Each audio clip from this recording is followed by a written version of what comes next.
Hi எல்லாருக்கும். Long video போட்டு ரொம்ப நாள் ஆச்சு. இன்னத்த வீடியோ எத பத்தி அப்டின்னா, ஒரு சிம்பிள் லஞ்ச் மெனு பத்தி பார்க்க போறோம். யூகே வந்ததுக்கப்புறம் நான் சாப்பிட்ற ஒரே ஃபிஷ் வெரைட்டி இந்த சால்மன் மட்டும்தான். இதில நெறைய ஹெல்த் பெனிஃபிட்ஸ் இருக்கு அப்படின்னு நான் படிச்சேன்.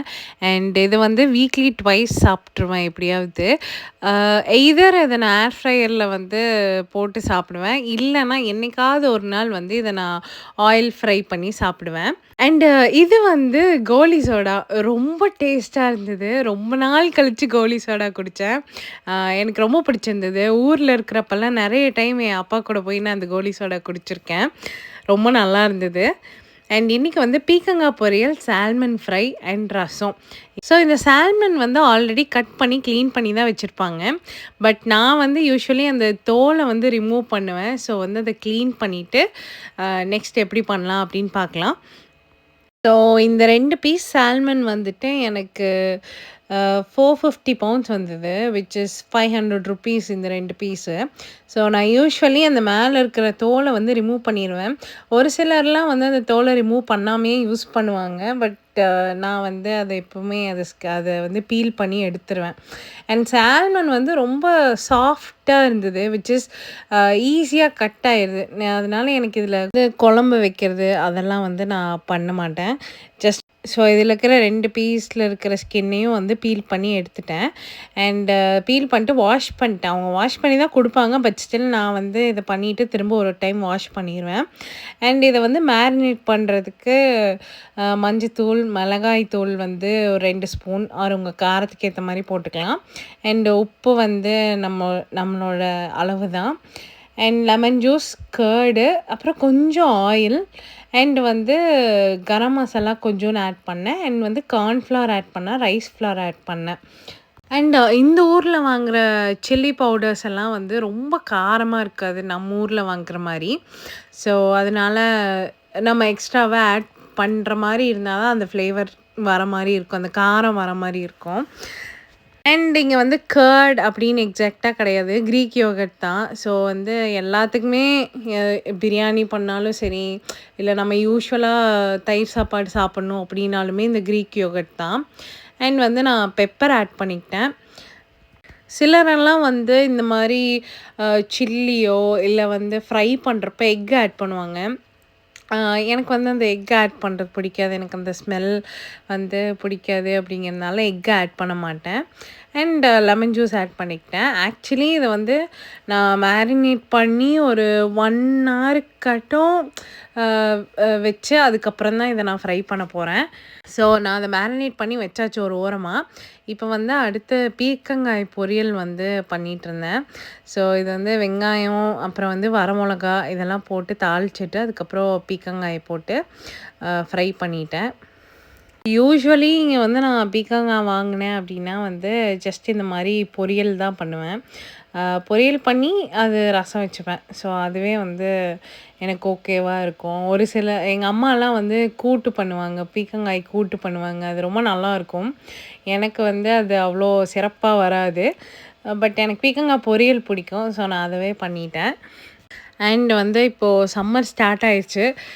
வந்து எவ்வளோக்கு எவ்வளோ நம்மளால வந்து ஹைட்ரேட்டடா இருக்க முடியுமோ, அவ்வளோ ஹைட்ரேட்டடா இருக்கலாம். அண்ட் வந்து சம்மர் வந்தா வந்து யூகேல மேக்ஸிமம் இந்த ஹே ஃபீவர் அப்படிங்கிற ஒரு விஷயம் வரும். மேக்ஸிமம் எல்லாருக்குமே வரும். போலன் இன்ஃபெக்ஷன் மாதிரி. ஹே ஃபீவர் அப்படிங்கிறது வந்து கோல்டு தான். டிப்பிக்கலி வந்து ஒரு த்ரோட் இன்ஃபெக்ஷன் கோல்டு தான். ஆனா அது வந்துருச்சுன்னா ரொம்ப கஷ்டம். ரசத்துக்கு தேவையானதெல்லாம் எடுத்து தனியா அரைச்சு எடுத்து வச்சுக்கிட்டேன். பொரியல் வந்து கொஞ்சம் ஃபுல்லா தாளிச்சு விட்டு தண்ணி ஊத்தி வணக்க ஆரம்பிச்சுட்டேன். அண்ட் ரசத்துக்கு தேவையான புளிய வந்து ஊற வச்சு கரைச்சாச்சு. நான் யூசுவலி ரசம் வைக்கிறப்போ இந்த மாரி அரைச்சு அதுக்கப்புறம் தான் வந்து பண்ணுவேன். அரைச்சு முடிச்சதுக்கப்புறம் தக்காளி எல்லாம் கட் பண்ணி வச்சுக்கிட்டேன் ரசத்துக்கு. எனக்கு ரசம் வந்து இப்போ ரீசென்ட்டா ரொம்ப ஃபேவரட் ஆயிருச்சு.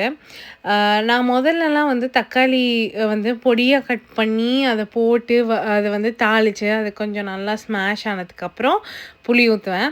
இப்போலாம் வந்து டைரக்ட்டா நான் தக்காளி வந்து மிக்ஸியில போட்டு அரைச்சர்றேன். அதனால கொஞ்சம் ஈஸியா இருக்கு. இந்த ஊரில் தக்காளி எல்லாம் ரொம்ப நல்லாயிருக்கும். ஸோ நான் வந்து யூசுவலி தக்காளி நிறையா வாங்கினேன் அப்படின்னா வந்து தக்காளி தொக்கு பண்ணி வச்சுருவேன். அண்டு இந்த மாதிரி ரசத்துக்கெல்லாம் வந்து நிறையா தக்காளி யூஸ் பண்ண ஆரம்பிச்சுருவேன். ஸோ ரசம் வைக்கிறதுக்கு தேவையான ஐட்டம்ஸ் எல்லாமே எடுத்து வச்சாச்சு. ஸோ ரசம் வச்சிட வேண்டியது தான். அண்ட் வந்து ரசம் அண்ட் ஃபிஷ் வந்துட்டு பெஸ்ட் காம்போ. எனக்கு வந்து ரொம்ப பிடிக்கும் இந்த காம்பினேஷன். ஆக்சுவலி எனக்கு வந்து ஊரில் இருக்கிறப்போலாம் வந்து ஃபிஷ் நான் நிறையா சாப்பிடுவேன். எனக்கு வந்து இந்த வஞ்சரம், அப்புறம் வந்து கட்லா, ஜிலேபி, மத்தி மீன் இதெல்லாம் வந்து ரொம்ப ரொம்ப பிடிக்கும். என்னென்னா இங்கே எதுவுமே வந்து ஃப்ரெஷ்ஷாக கிடைக்காது. ஃப்ரெஷ்ஷாக நம்ம வந்து ஃபிஷ் எக்ஸ்பெக்ட் பண்ணுறதும் வாங்குறதும் ரொம்ப ரொம்ப கஷ்டம் இங்கே. அண்டு இங்கே வந்து இந்த சால்மன் இதெல்லாம் வந்து ஃப்ரோசன் பேக்கெட்ஸ் தான். பட் இது ஃப்ரீக்வெண்ட்டாக மூவிங்லேயே இருக்கிறதுனால நம்ம வந்து ஈஸியாக எல்லா சூப்பர் ஸ்டோர்ஸ்லேயும் வாங்கிக்க முடியுது. அண்ட் வந்து நம்ம சால்மன் என்ன ஃப்ரை பண்ணாலும் என்னால் வந்து அந்த வஞ்சரம் இல்லை கட்லா அந்த ஃபிஷ்ஷை சாப்பிட்ற அந்த ஃபீல் வந்து எனக்கு கிடைக்கல. கண்டிப்பாக ஊருக்கு இந்தியா போனேன் அப்படின்னா வந்து நான் ஃபிஷ் மட்டும்தான் சாப்பிட போகிறேன். அண்ட் எங்கள் ஊரில் வந்து கொடிவேரி போனோம் அப்படின்னா வந்து அங்கே வந்து ஒரு ஃபியூ ஃபிஷ் ஷாப்ஸ் இருக்குது. அங்கே வந்து ரொம்ப நல்லா செஞ்சு கொடுப்பாங்க, நீட்டாக செஞ்சு கொடுப்பாங்க. எல்லா கடையுமே நல்லா செய்வாங்களா அப்படின்னு கேட்டால் கிடையாது. ஒரு சில கடையில் மட்டும்தான் வந்து இந்த ஃப்ரெஷ்ஷாக நீட்டாக செஞ்சு கொடுப்பாங்க. அண்ட் வந்து சத்தியமங்கலமில் வந்து ஒரு ஃபிஷ் கடை இருக்குது. அதுவும் எனக்கு ரொம்ப பிடிக்கும். ஸோ வந்து அந்த மாதிரியெல்லாம் சாப்பிட்டுட்டு இங்கே வந்து எனக்கு ஃப்ரெஷ்ஷான ஃபிஷ் கிடைக்கல அப்படிங்கிறப்போ கொஞ்சம் இதாக தான் இருக்குது. பட் கண்டிப்பாக வந்து இந்தியா வந்தேன்னா சாப்பிடுவேன். அண்ட் வந்து கருவாடும் வந்து எனக்கு ரொம்ப பிடிக்கும். இங்கே வந்து இந்தியன் கிராசரிஸில் இருக்கும். பட் ஆனால் வந்து கொஞ்சம் காஸ்ட்லி. கொஞ்சம் ஒரு பேக்கெட்டே வந்து கிட்டத்தட்ட ₹500 மேலேயே வரும். ஒரு ரொம்ப குட்டி பேக்கெட்டு, ஒரு 100 கிராம் கூட வராது. ஸோ வந்து இதெல்லாம் இந்தியாவிலேருந்து நான் வரப்போ தான் எடுத்துகிட்டு வரலாம் அப்படின்னு பிளான் பண்ணியிருக்கேன். அண்ட் இதுதான் அந்த ரசத்துக்கு அரைச்ச பேஸ்ட்டு. ஸோ இதை நம்ம ஆட் பண்ணிவிட்டு இது ஃபர்ஸ்ட்டு ஒரு டைம் ஆட் பண்ணிட்டு அண்ட் ரசத்தை வந்து தண்ணி ஊற்றி கொதிக்க வைக்கிறப்போ இன்னொரு டைம் ஆட் பண்ணணும். அண்ட் வந்து பொரியலுக்கு வந்து தேங்காய் போட்டால் எனக்கு ரொம்ப ரொம்ப பிடிக்கும். எந்த பொரியலாக இருந்தாலும் சரி, அதில் வந்து ஃபைனலி தேங்காய் வந்து ஆட் பண்ணுவேன். அண்ட் இங்கே வந்து நான் ஃப்ரெஷ் கோகனட்ஸ் வந்து ரொம்ப ரேராக தான் வாங்குவேன். டெசிகேட்டட் கோகனட்ஸ் வந்து ஒரு பேக்கெட்டாக வந்து கிடைக்கும். ஸோ அதவே நான் வந்து சட்னியிலேருந்து குழம்புக்கு எல்லாத்துக்குமே வந்து நான் அந்த டெசிகேட்டட் கோகனட்டை யூஸ் பண்ணிப்பேன். ஏன்னா இங்கே வந்து நம்ம அந்த யூஸ்வலி நம்ம வாங்குகிற தேங்காய் வாங்கினா இந்தியன் கிராசரியில் வாங்குவோம். நார்மலாக இருக்கிற சூப்பர் ஸ்டோரில் அவ்வளோ சீக்கிரம் கிடைக்காது. அப்படி கிடைச்சாலும் அதுவும் கொப்பரை தேங்காயாக தான் இருக்கும். ஸோ வந்து அதனால் டெசிகேட்டட் கோகனட்டாகவே வாங்கிடுவேன். ஸோ ஃபைனலி ரசம் ஆயிடுச்சு, கொத்தமல்லி போட்டு இறக்கியாச்சு. அண்ட் சால்மனும் ரெடி ஆயிடுச்சு. உங்களுக்கு இந்த வீடியோ பிடிச்சா சப்ஸ்கிரைப் பண்ணுங்கள், லைக் பண்ணுங்கள். பாய்.